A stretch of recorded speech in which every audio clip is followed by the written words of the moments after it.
Bonjour tout le monde, bienvenue dans Petite Lumière.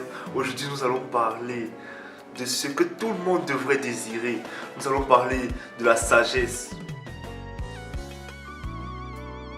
Premièrement, nous allons définir la sagesse.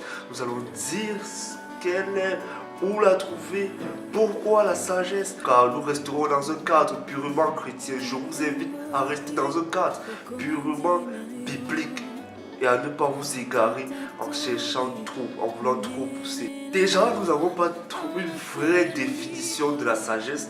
Elle n'est pas décrite quelque part clairement dans la Bible, dans un dictionnaire quelconque. La sagesse, c'est juste la crainte de l'éternel. C'est elle, le commencement de la sagesse. La crainte de l'éternel, c'est ça, le commencement de la sagesse. Pourquoi la sagesse? Sans blague, la sagesse fait partie des sept esprits de l'éternel.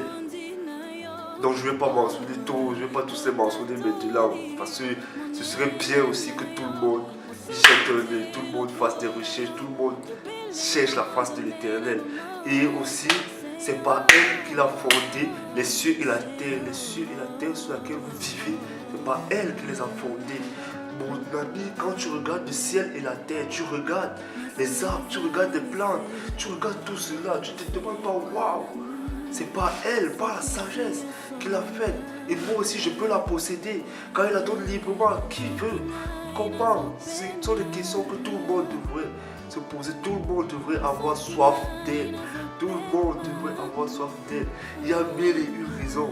Mais ces deux raisons-là, une observation seule que tu peux faire sur ta vie et pour regarder l'être incroyable que tu es, devrait te pousser à la désirer et à la posséder. Premièrement, nous avons Jacques 1,5 où il dit, il donne librement à tous ceux qui en manquent. Il suffit d'élever la prière, Père, je veux la sagesse, et il te l'accorde. Secondement, nous avons le livre des prophètes, où il y a les recueils des rois comme Salomon, le roi lui-même, des sentences, des préceptes, qui nous enseignent des conduites, des lignes de conduite, qui nous enseignent comment marcher avec l'éternel, marcher dans la sagesse, en fait. Nous avons le livre de la sagesse et l'ecclésiastique. Nous ne les avons pas dans les 8 secondes, mais dans la Bible de Jérusalem, tu peux le trouver. Dans la Bible œcuménique, la traduction œcuménique, la Bible top, tu peux le trouver dans bien d'autres versions. Je vous encourage à lire, à chercher la sagesse de tout votre cœur. Et soif d'elle, et soif de l'éternel, et soif de sa connaissance, mon Dieu. Wow! Et ce sera tout pour aujourd'hui. Soyez bénis dans la présence de l'éternel. Amen.